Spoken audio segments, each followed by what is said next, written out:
Yo, what's up? It's your boy E.T. Welcome to another edition of M.A.S.S Impact, the educational podcast. Now, look, the reason why I started this, I truly believe that education is the way to close the gap, the wealth gap, the digital divide gap, the opportunity gap. Look, the American dream gap. Can I be honest? Everybody's not experiencing the American dream in the way it's supposed to be experienced. So the reason why we started the M.A.S.S Impact, the educational podcast, is to close that gap. Now look, M.A.S.S is simple. It means motivate, actionable steps, which means what? We're going to give you strategies every week. So we're not just going to motivate you and inspire you, which is important, but we're going to give you actionable steps. And look, it's a support system, y'all. Thus M.A.S.S. It's your boy E.T. Now you know. Let's go. What up? What up? What up? It's your boy E.T. Hey, super excited. You owe you, y'all. You owe you. As teachers, we owe it to ourselves. We owe it to our students. We owe it to the parents. You know what I'm saying? It's a lot going on. And so we really do owe our nation, you know, to make sure we provide the best education we can. You know, we ever needed education before. Man, we sure do need it now, you know. So we're not just here because it's a podcast.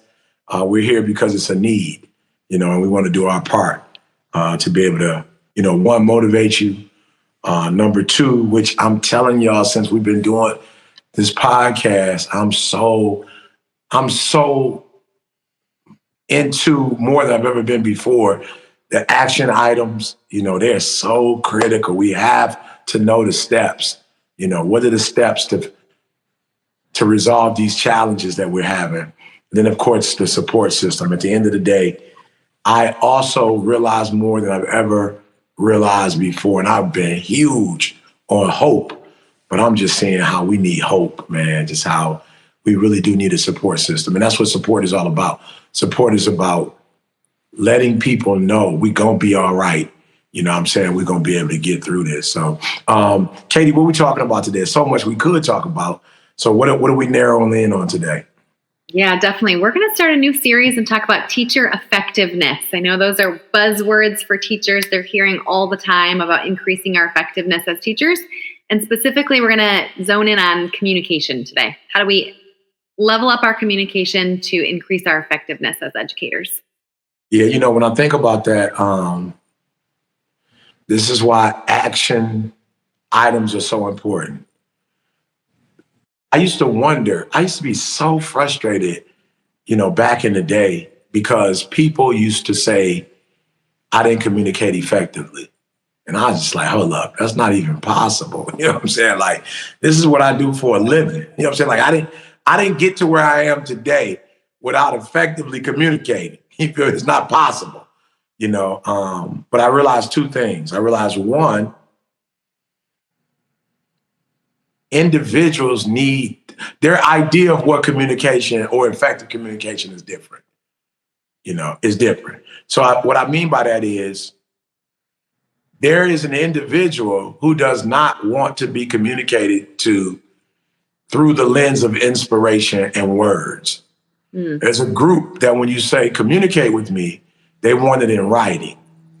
Like they literally need it on a piece of paper so that they can go back and refer to it. I never forget, I had a college professor. He used to say, people forget, paper remembers. Write it down. You know, and it's true. I have journals that I'm like, yo, I was going through that in 2001. I didn't even, you know what I'm saying? Like, wow, that was a concern. I remember I wrote that down.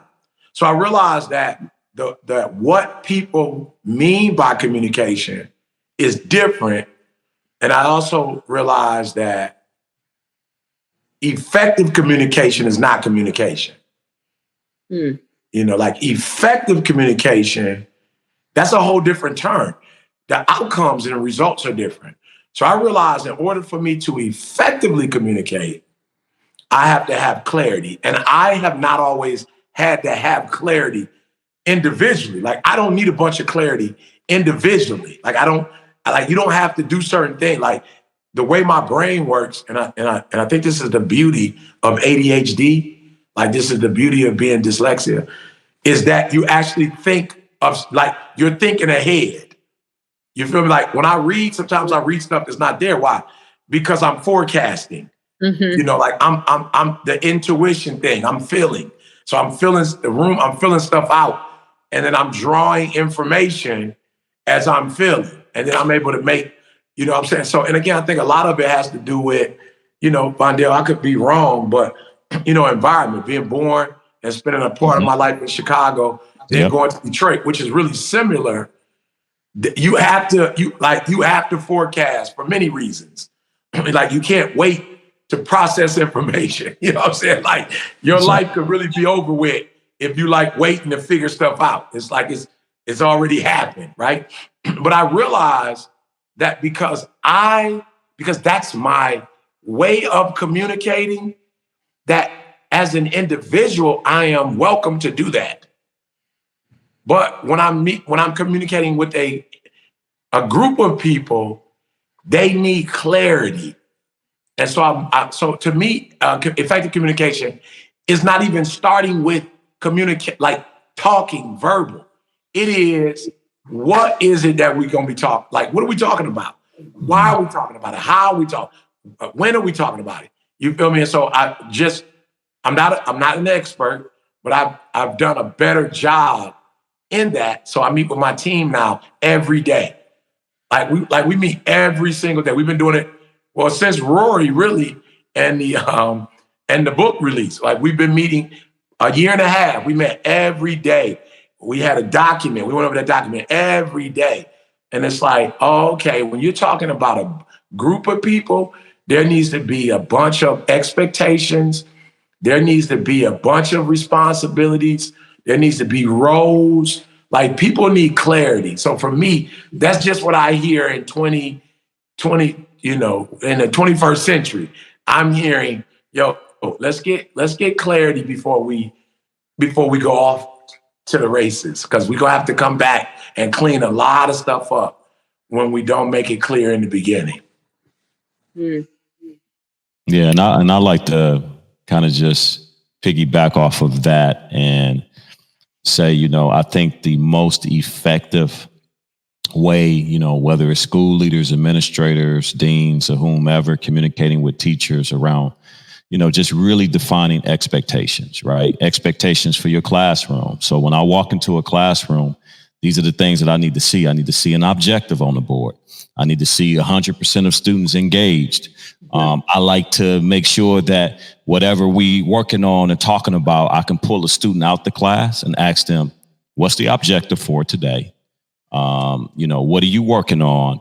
And can I come inside to, you know, ask, you know, other group members exactly the same thing. And once we were able to give those out to our teachers and also do the proper training and provide the proper support to go along with those expectations, I think, you know, it's easier to have conversations when expectations are not being met.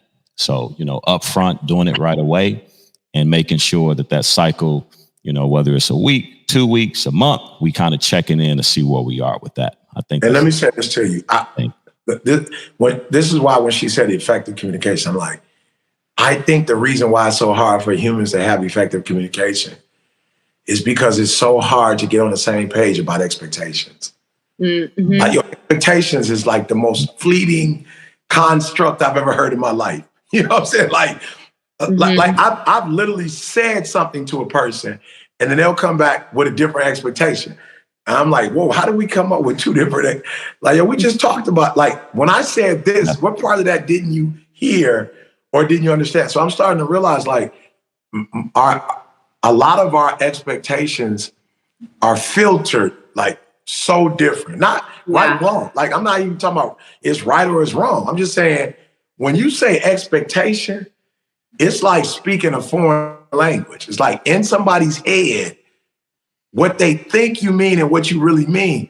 And so I think, to your point, like, yo, we really got to write expectation down and really extract from expectation. Like, what do you think I mean when I say that? Like, what are you hearing when I say that? Like, let's write this down and let's make sure we're clear on the expectations, because it has been my greatest frustration that I've used that word and people have said, oh yeah, expectation. And then I come back 3 months later like, hold up, what are you doing? It's like, oh, this is what I thought you meant when you said, these were my expectations.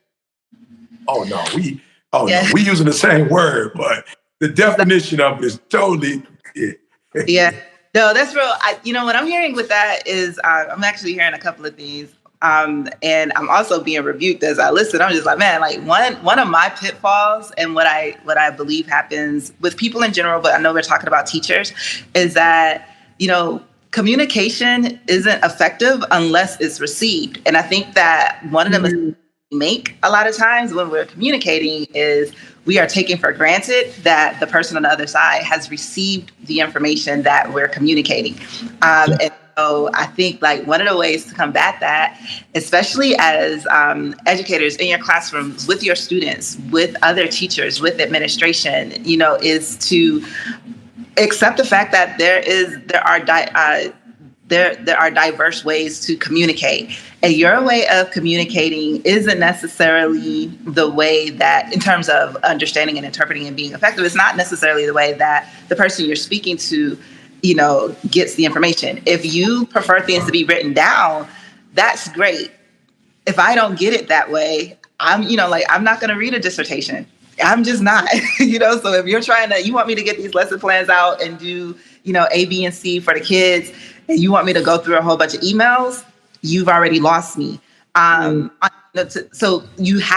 think that you have to be aware of the different modes of communicating. And that's like I'm thinking about DISC. I just think that DISC is a great tool to help us to understand how to communicate effectively, even with our kids. If I have a preference for being, if you need information communicated succinctly and, in a linear way, but if I'm the type of teacher who, I'm expressive and creative and I want to do all the colors and the this and the that, we've already got a communication barrier that needs to be addressed. And so, again, like I think that, understanding it's not effective unless it's received. And then you have to learn how the people that you're speaking to receive the different ways that they receive that information if you're really, truly looking to be effective in your communicating.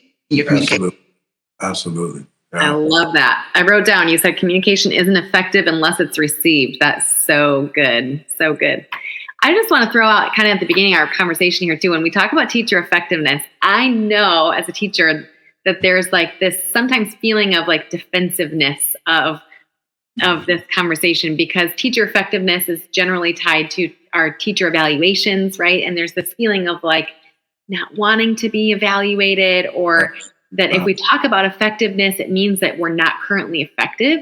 And so I just want to like throw that out too for discussion, that if many of you watching, I'm sure a lot of people that watch this podcast are already very highly effective educators, and you're doing a phenomenal job, and we see you. And just because we talk about leveling up our effectiveness or increasing our communication skills doesn't mean that we're not already doing a good job or already effective. So I'm wondering if you could speak to that a little bit, Ian, just that like. Yeah.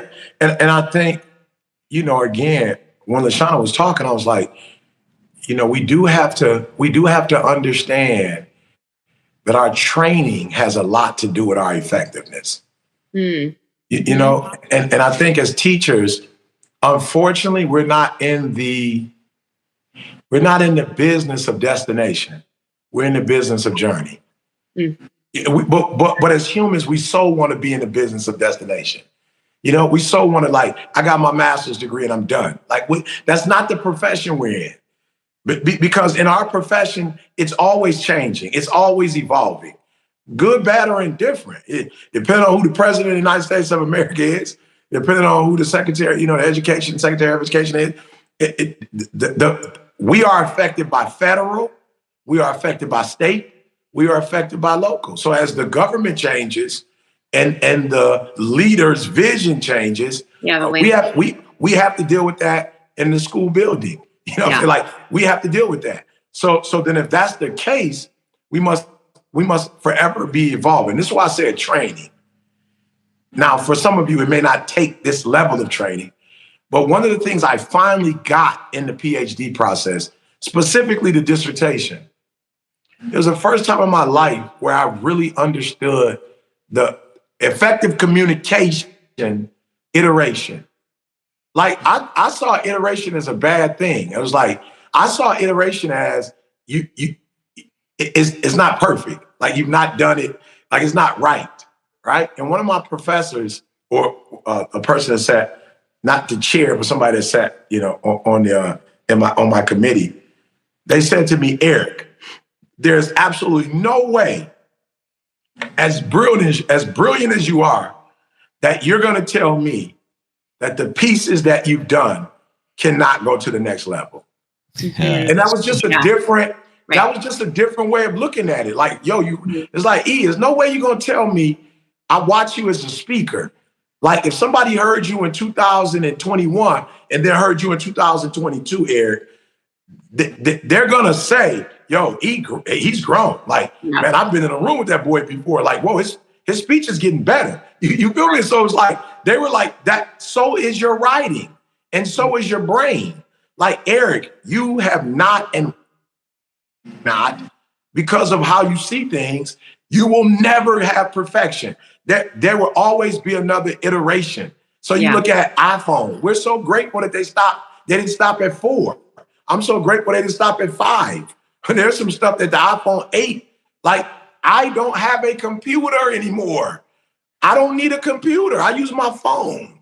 But when they had the Flip Boy, I had to use a computer, and I'm literally on the airplane with my phone out. I am grateful that Apple didn't take it personal. Oh, so you're saying the iPhone 6 wasn't sweet? Right. I'm so grateful they didn't take it personal. They just said, we can do better, faster, stronger. Like we can go where no man has gone. You know what I'm saying? And so that's how I look at it. I don't look at its evaluation as it's saying that I'm not good at what I do. In fact, you wouldn't be evaluating me if I wasn't sweet. That's why you were evaluating me, because I am effective. You don't evaluate something that's not effective. It's like you don't waste your time evaluating something that's junk, or as the young man say, Bubba Smith, a trash. Like you don't do that. So the way I look at it is, Eric, you are phenomenal, but each generation brings a new level of whatever, and you got to keep learning so that you can keep being a blessing to these kids. And what it takes, man, I spoke yesterday. The Rams brought me in to do an event. Phenomenal. But instead of just giving my book out to students, they brought students to the Super Bowl. Like, they've had their Super Bowl hats, the Super Bowl shirts when they won the Super Bowl.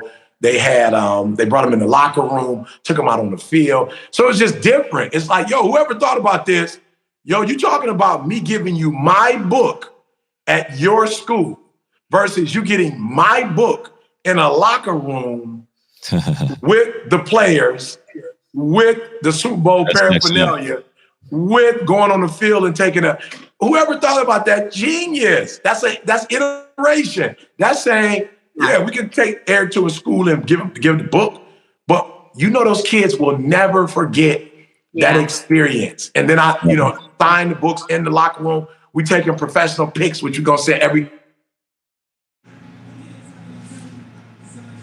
Oh, we lost Eve. We lost him. We'll bring him back. Yeah. Cool. I thought that was really powerful, because I just remember as an educator, as a teacher during evaluation season, I was like, if my principal had communicated evaluation in the way that E just did, I wouldn't have.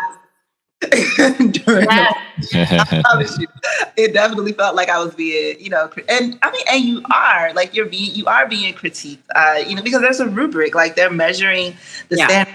I do love what he said about, let me make sure I pronounce this correctly, the iterations. Like it's once you get the information from the evaluation, if your heart or if your intentions are in the right place, you're going to use that information so that you can level up, so that you can do and be what you need to do and who you need to be for those kids in that classroom, that next year. I apologize. Somebody called me. I should have put do not disturb. I don't know how I always forget to communicate to myself. Put do not disturb. When you're on the phone, computer, it doesn't happen.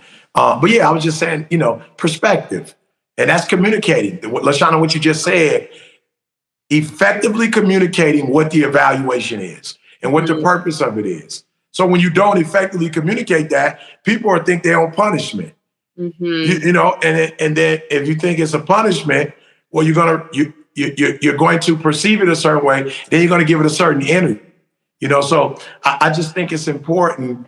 When we talk about communicating, just effective communicating is clarity. What is this about? What is this for? Because again, we make assumptions. We do. We just make assumptions, and we make an assumption that I'm being evaluated. This means this, it means that, and then you do this or you do that. Where we could just say, this is a tool that's not about us not doing well. It's about improvement and getting better. Imagine that. Okay, so I had my first movie. Where I got to come in before the movie was finished. And it was like, this is different. But they kept explaining, scenes are not going to be, and this is not going to be done. And you're going to see a green screen. You're going to see fake people in the audience. And it's not. So they explained to us so that we don't sit down and go, oh, that, and that, and that. It's like, no, this is not what this is for. This is, we're trying to perfect the script. So think of the script and the concepts. Can we say this differently or do this differently? And yes, they communicated that to me. So I was able to walk away and go, here's my feedback. I'm not a movie editor, but here's my feedback. Why do I say that? They actually embrace and love critique because it's effectively communicated why critique is so important for the movie. They've got critics all in there. It's critics everywhere because they want to make sure that when the movie comes out, that it wasn't just one eye or one mind that produced it, but that it's multiple minds that are producing it. So I just think, I think to your point, Katie, but we have to dig deeper because this thing of communication, it's probably why we're not getting the outcomes that we want because we're not effectively communicating. Listen, when I love that you brought up that example because one of the things that I just thought about was because when you talk about the theater world, movies, that kind of thing, the way that world is set up is it's almost like you invite criticism because it's art. Yeah. And that's a part of the art. You're going to be critiqued and you kind of gravitate towards it because you want to know how can I improve? How can I do this character differently? What can I do to make this better? In education though, I think that the education world is different because it's a combination of perfectionists and the criticism and people. A lot of times, they take it without the disclaimers that you mentioned. They take it to heart because the perfection I read in my evaluation could have done A, B, and C better. This student was off task. I'm I've spent my whole, I've done this, and if the person listened to me when I said that such and such was, and then it just all the good from an evaluation goes out the door because culturally in education, you're not looking to be critiqued on your work. You believe that you already know what you're doing because you've got the credentials, you've got the this and the that, and you're in front of kids all the time, or you're an administrator leading. So you need you need those. But now is the time, Lashana, we can kill that merit-based system and get to outcomes. Why? COVID is switched up. This is a natural time to break up what we've known before. Why? We read, Lashana and I read an article the other day that says our reading levels for kids are at an all-time low, and whatever gains we had up to 2020, we lost those gains tremendously in 2020, 2021, 2022. Yep. We lost Yeah. And we'll bring them back. Yeah, I literally was in the grocery store yesterday, and I stopped because I saw the newspaper. I think it was USA Today. The whole headline of it was, student outcomes plummeting after the pandemic. So I stopped to look at the article in the grocery store. So like it's everywhere, and it is just. I love the idea of reframing our thinking, that instead of looking at this negatively, we shake things up and say, let's do things differently. It's the perfect time to do that.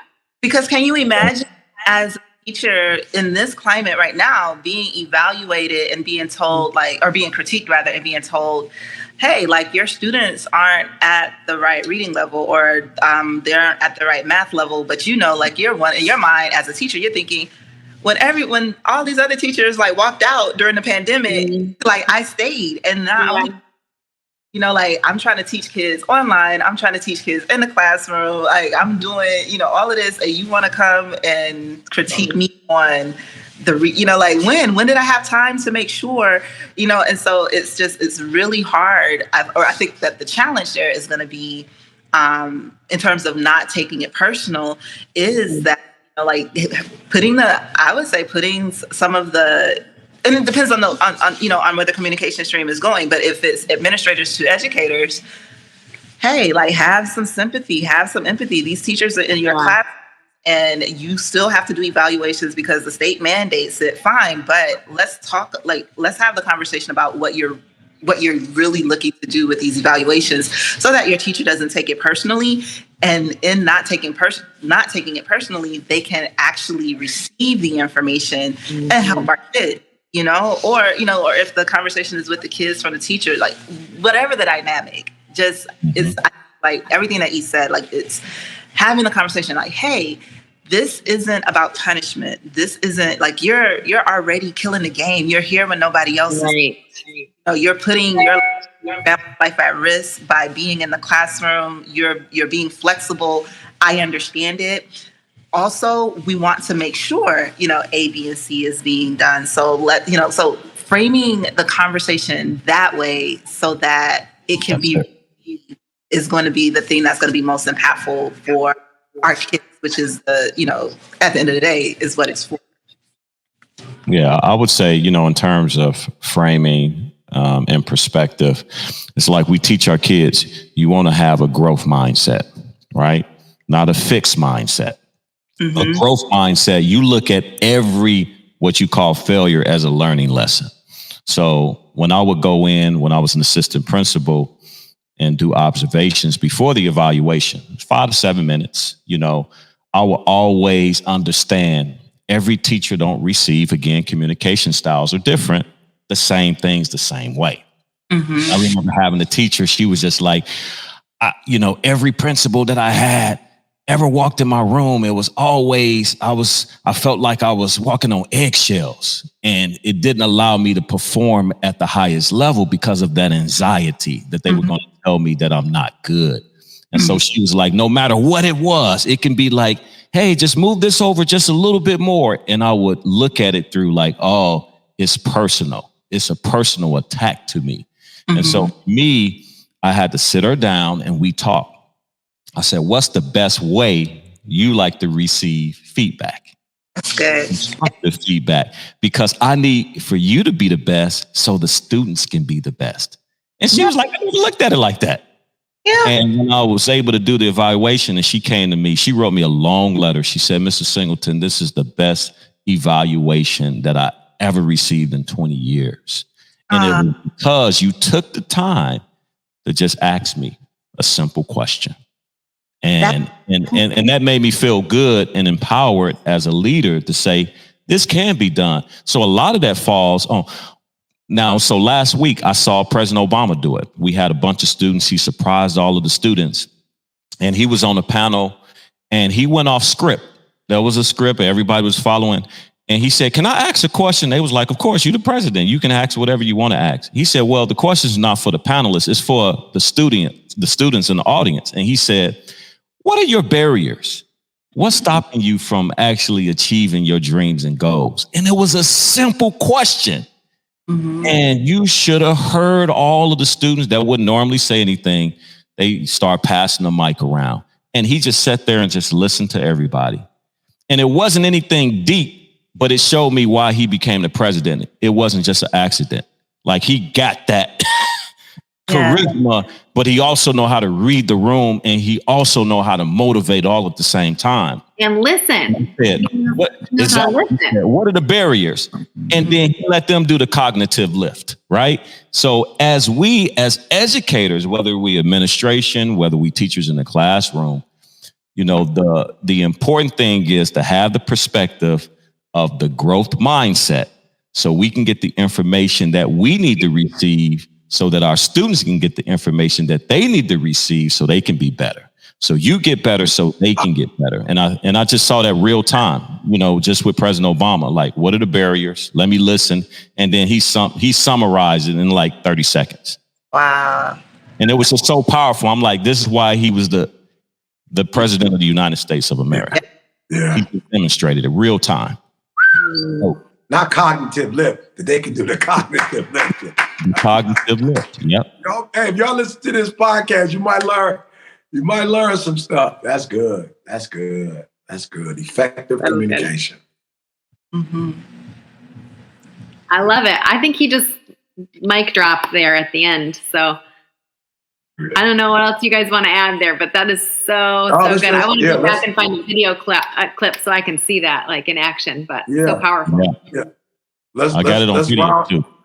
Yeah, let's round robin it, and we'll start with LaShawna.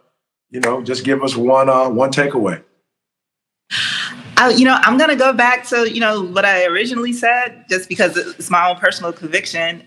Communication isn't effective unless it's received. So for me, moving forward, one of the things that I'm going to be more intentional about, and what I would challenge anyone listening to this podcast to be more intentional about, is making sure that what you're saying is being received by the person who's listening. Because if it's not, you just wasted your time, and I think it goes back to what you were saying, even in terms about expectations and all of that.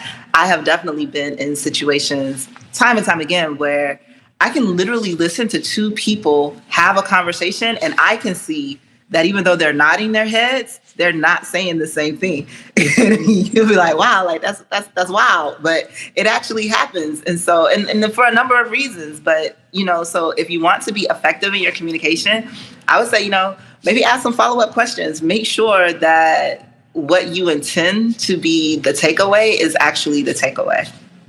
Love that. Exit tickets for students. Yep. Really. I mean, that's like how you do that in the classroom, right? Make sure that they received it. I love that.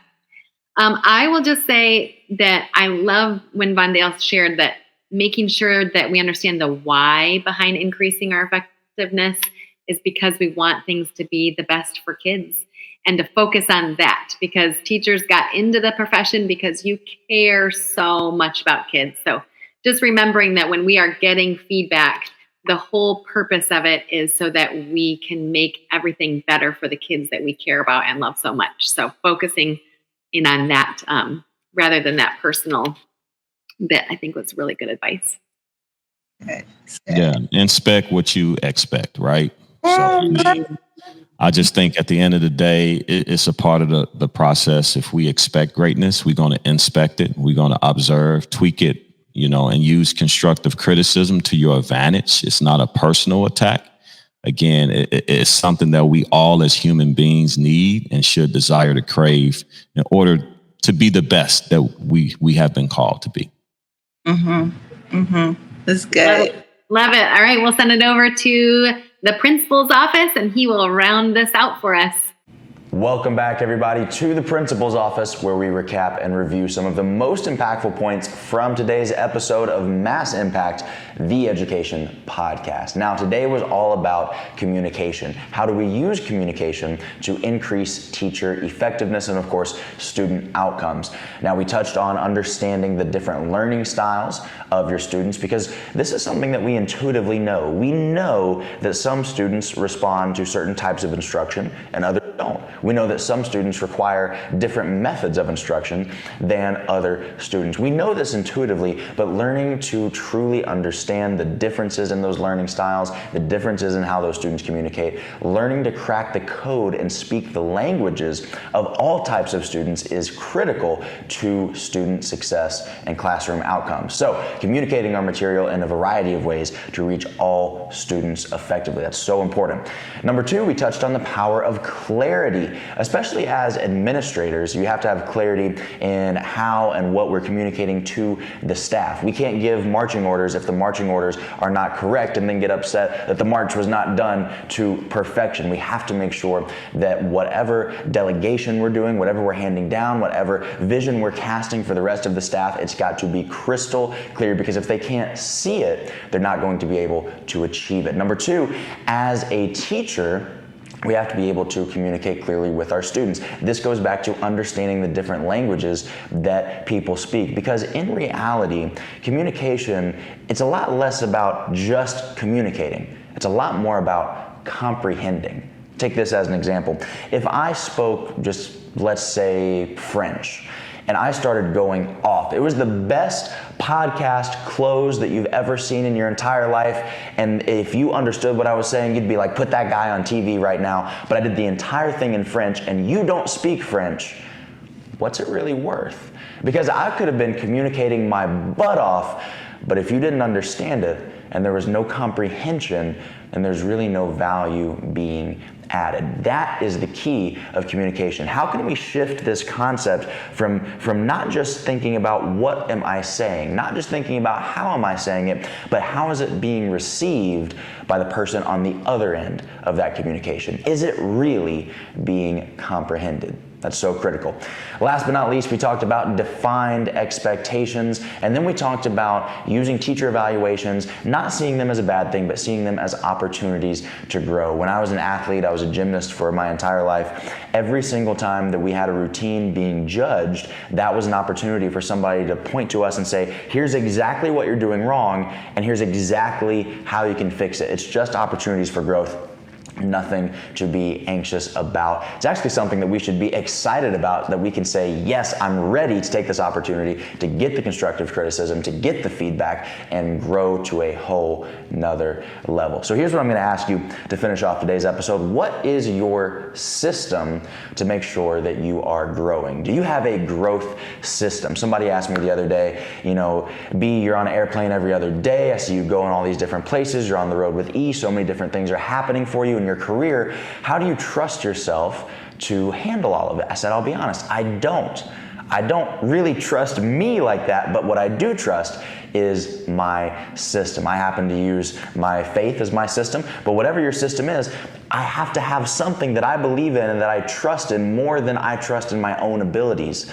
Because when I go off track, the system will put me back on path. So, what is your system for growth? How can you make sure that you're doing something every single day to level up your communication, to level up your comprehension, to level up your classroom communication skills? How can you make sure that you are leveling up and growing every single day? What's the system that you're going to follow to make sure that that is happening? Just think about it. Maybe comment that below at the end of the video. Give us a comment. Let us know, what's your system for growth? We'd love to hear from you. But until next time, thank you so much for watching M.A.S.S. Impact, the Education Podcast, and we'll see you on the next one.